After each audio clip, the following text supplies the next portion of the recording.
Olá, pessoal. Boa tarde. Boa tarde, não, bom dia ainda, não sei. Tudo bem? Eu me chamo Merilene Avelino, né, como ela falou, mas por favor me chamem de Meire, eu sempre falo isso, porque Merilene é quando meus pais querem me chamar a atenção. Então gela até a espinha. Eu vou me apresentar direito para vocês, se o passador funcionar, passou. Quem sou eu, né? Ela até já falou ali mais ou menos, mas eu sou graduada em Mestre em Ciência da Computação pela Universidade Federal Fluminense, já devem perceber pelo meu sotaque que eu sou lá de Nikit, né, carioca, puxo aí o S, chiclete, né, como vocês costumam falar. E ao longo, né, do ano passado, eu palestrei em alguns eventos, obrigada. Até na RoadSec mesmo eu palestrei. Enfim, ao longo do ano passado, eu palestrei em alguns eventos, aqui no RoadSec, no MindSec, tenho aí eu falo que é uma vida paralela de ir em algumas universidades e escolas lecionar sobre segurança da informação também, porque é a minha área, eu trabalho atualmente na Globo, eu sou analista de segurança da informação de lá. Eu fiquei muito no time de Cybersecurity Compliance, recentemente, esse daqui é o meu filhotinho, né, o meu bebê, a Globo Sec Week, quem não conhece depois é só me seguir nas redes. Eu tive o prazer de idealizar esse evento e de co-criar no ano passado, e esse ano a gente está fazendo a segunda edição, por quê? Né? De nada adianta a gente ter um monte de equipamentos que custam muito caro a licença deles, se a pessoa não souber usar. Então não é aquela máxima, né, de o golpe tá aí, cai quem quer. É o golpe tá aí, cai quem não sabe o que é golpe. Aí eu aceitei o convite lá da Globo de participar do time de estratégia de riscos para poder participar dessa área de conscientização, education. Eu gosto dessa parte, é minha vida paralela.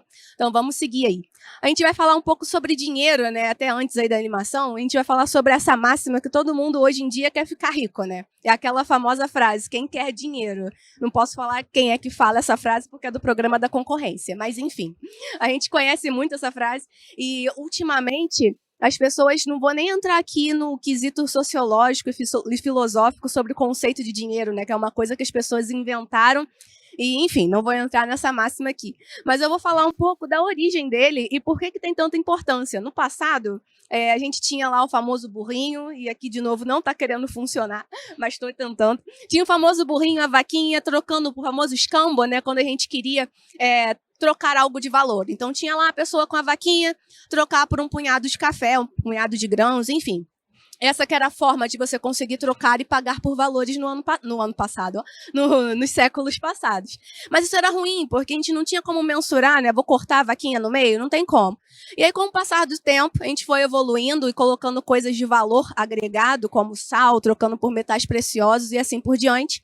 Mas agora, a gente começa a perceber que o dinheiro mudou. O dinheiro não existe mais, né? O dinheiro está aí virtual, está em qualquer lugar. E aí a gente começa a ver a complexidade disso, como cientistas da computação, como programadores, como que a gente pode garantir a nossa privacidade e a nossa segurança dos dados e não ser induzido por nuggets, que a gente vai falar um pouquinho mais sobre agora. E os aplicativos, né, de gestão financeira, a gente conhece os mais diversos. Tem desde aplicativos de banco, carteiras digitais, aplicativos de pagamento móveis, aplicativos de fintechs, né, que são essas empresas agora que estão na moda, que não necessariamente precisam ter uma representação física em alguma rua para poder funcionar. Ela só existe fisicamente ali no mundo digital, usando massivamente as tecnologias, inteligência artificial, blockchain, e quem quiser depois saber um pouquinho mais sobre blockchain, a gente pode conversar sobre isso.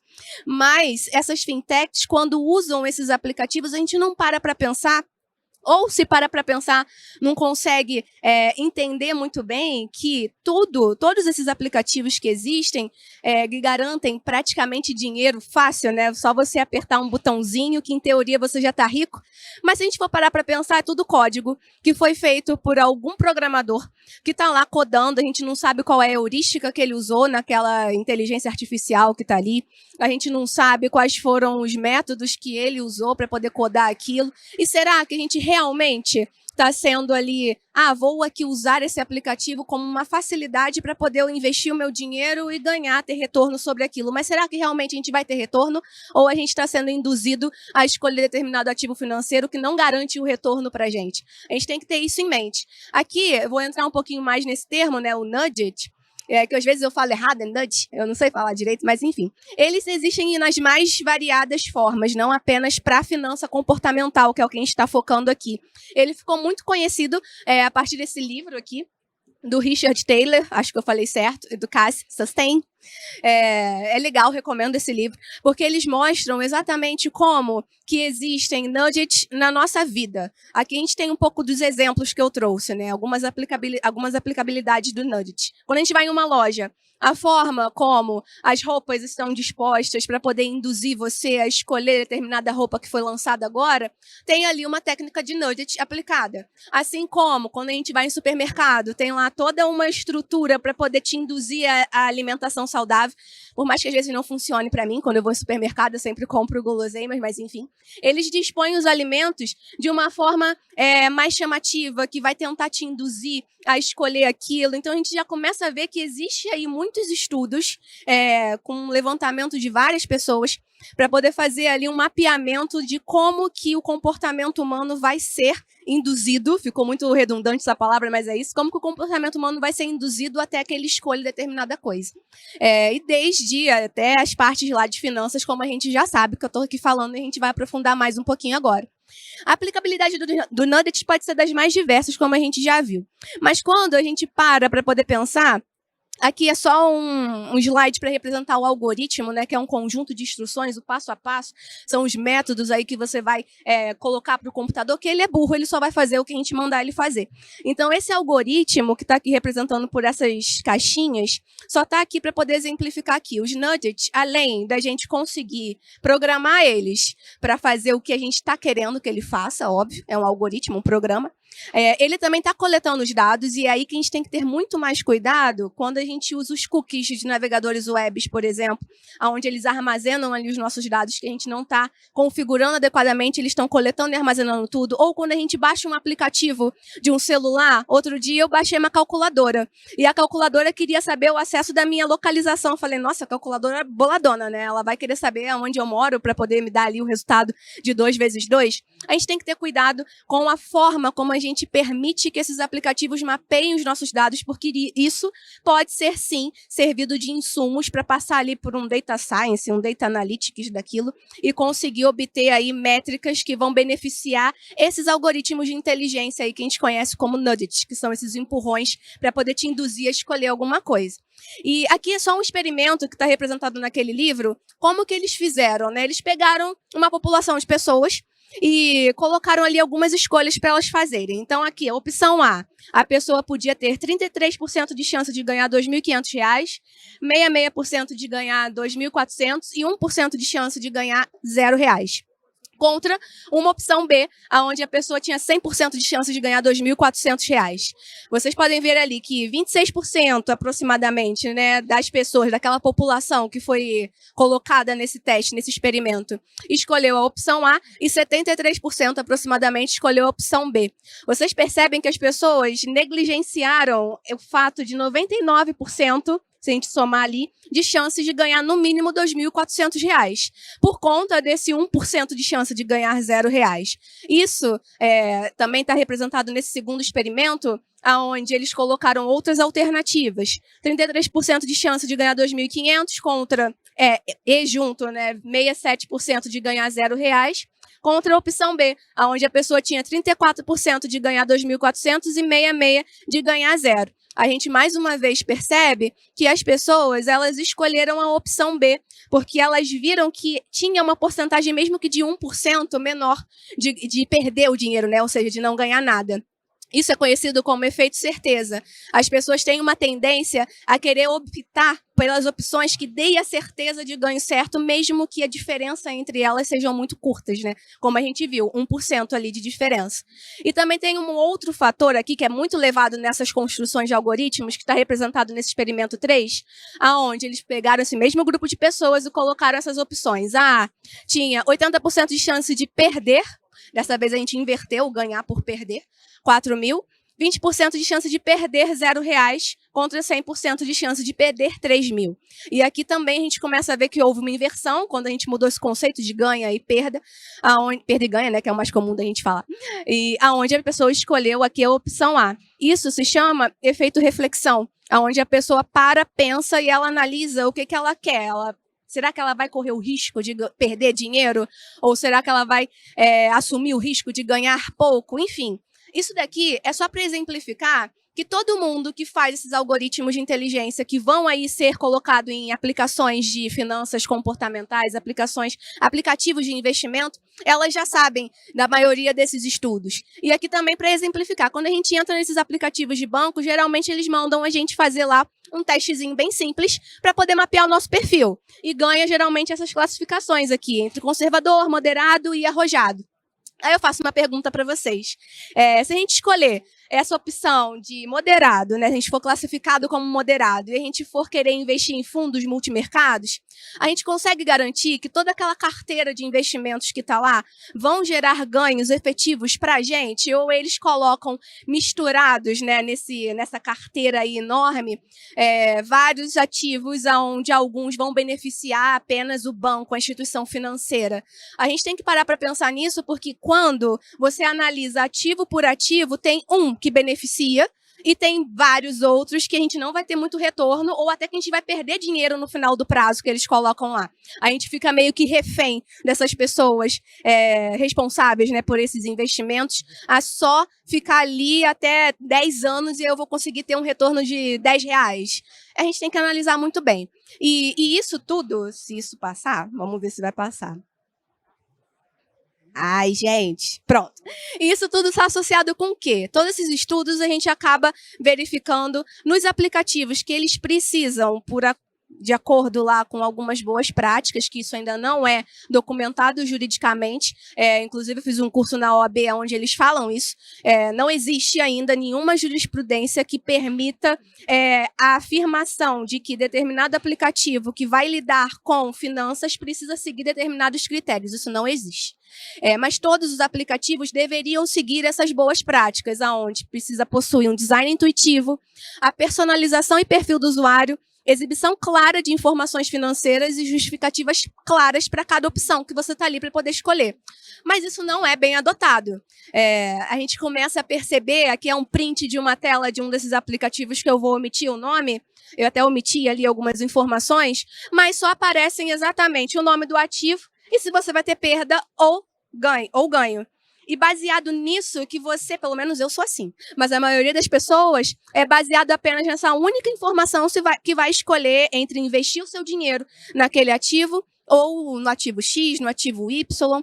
E isso a gente começa a perceber que esses estudos que eu passei para vocês, esses experimentos, que quem quiser depois saber mais detalhes, que aqui eu tenho um tempo limitado, pode me chamar nas minhas redes que eu mostro detalhe por detalhe desses estudos, mas todos esses estudos estão aí já por trás desses algoritmos que são usados para poder desenvolver esses aplicativos financeiros e outros mais.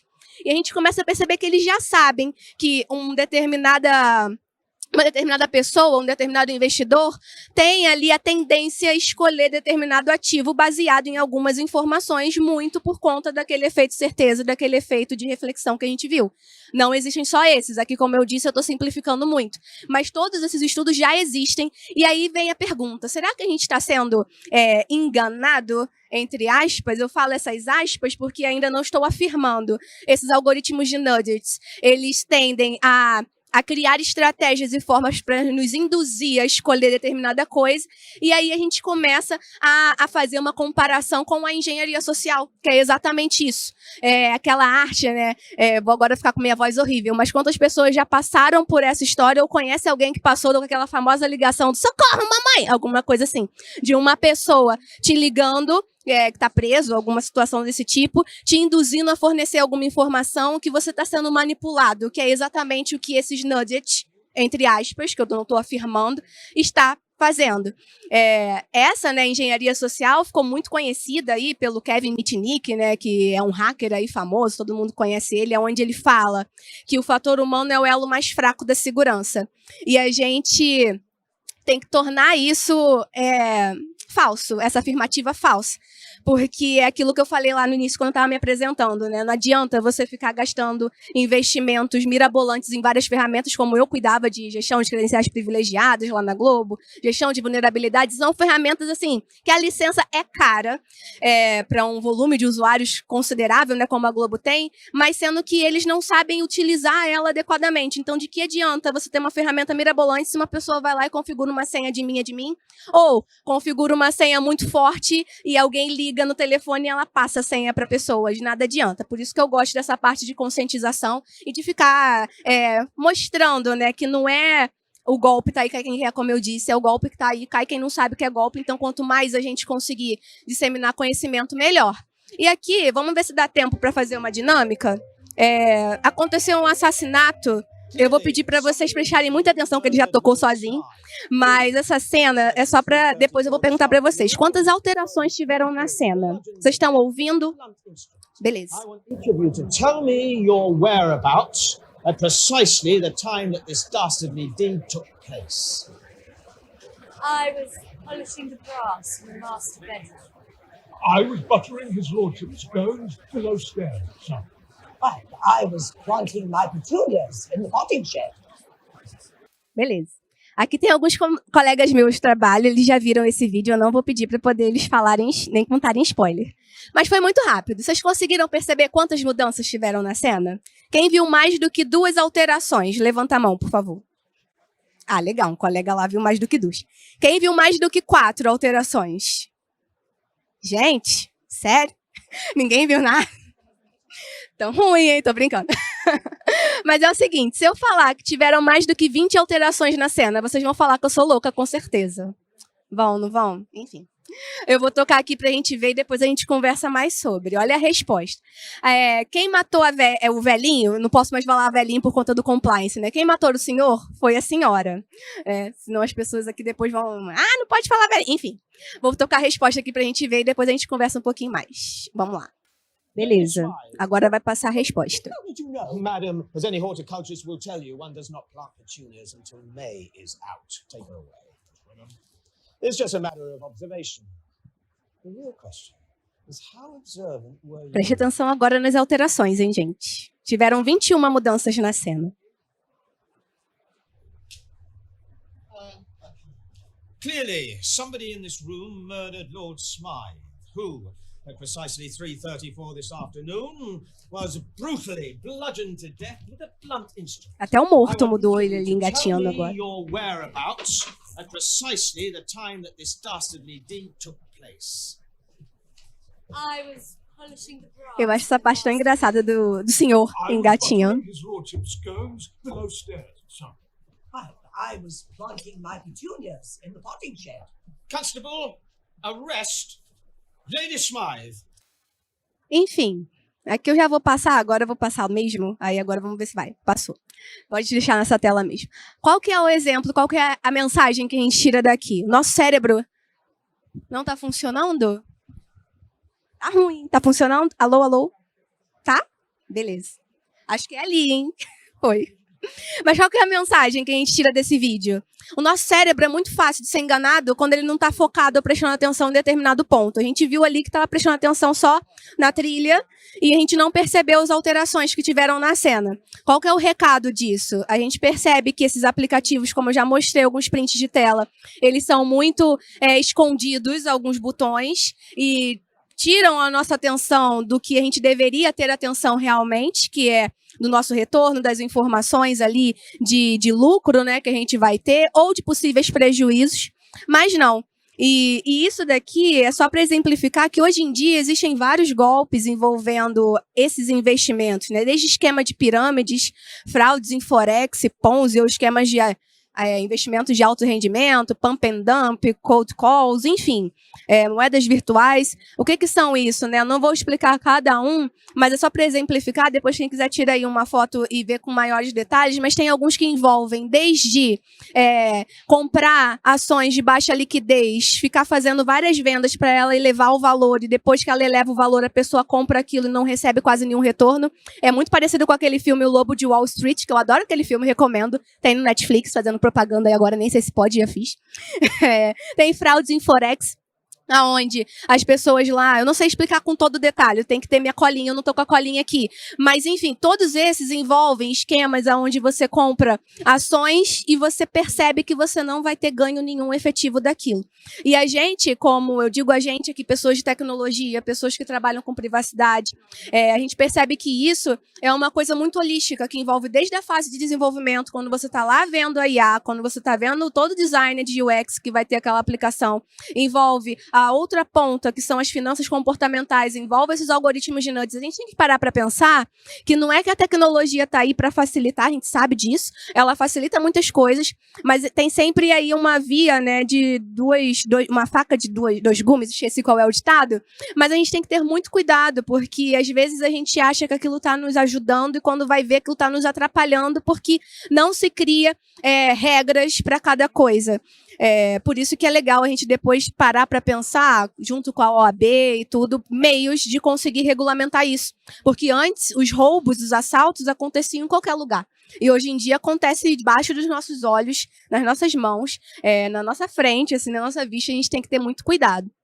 Como que a gente consegue prevenir enquanto não existem regulamentações que vão ter ali, delimitar algumas diretrizes e boas práticas de dispor aqueles investimentos adequadamente nos aplicativos? A gente consegue acessar o Banco Central, por exemplo, lá no CVM, onde ele mostra todas as informações. Eu sei que é chato, mas você daria o seu dinheiro em um investimento que você nem saberia o que ele poderia retornar? Não, a gente precisa conhecer bem onde a gente está aplicando, e mais aí volta para aquela máxima do conhecimento. Quanto mais a gente sabe, menos a gente tem a chance de ser enganado. E tomar muito cuidado, não sair investindo em qualquer coisa assim a esmo, estudar um pouquinho mais sobre isso, porque é nudge ou engenharia social, né? São algoritmos de recomendação financeira, ou a gente está sendo ali induzido a ser enganado apenas para ter a benfeitoria de quem é o dono daquele ativo, por exemplo. Aqui eu falei muito rápido, como eu disse, que tá minhas redes. Quem quiser depois me seguir, o QR Code vai lá para o meu Linktree. Eu posso compartilhar depois esse estudo com mais detalhes. Aqui já foi, escaneei aí, avaliei a minha apresentação. Sei que tive alguns problemas, mas eu vou estar aí agora no evento. Meu voo é só de tarde, mas de noite, nem estou com o relógio aqui, mas quem quiser a gente pode conversar por aí. Obrigado, gente. Desculpa aí esses probleminhas e até a próxima.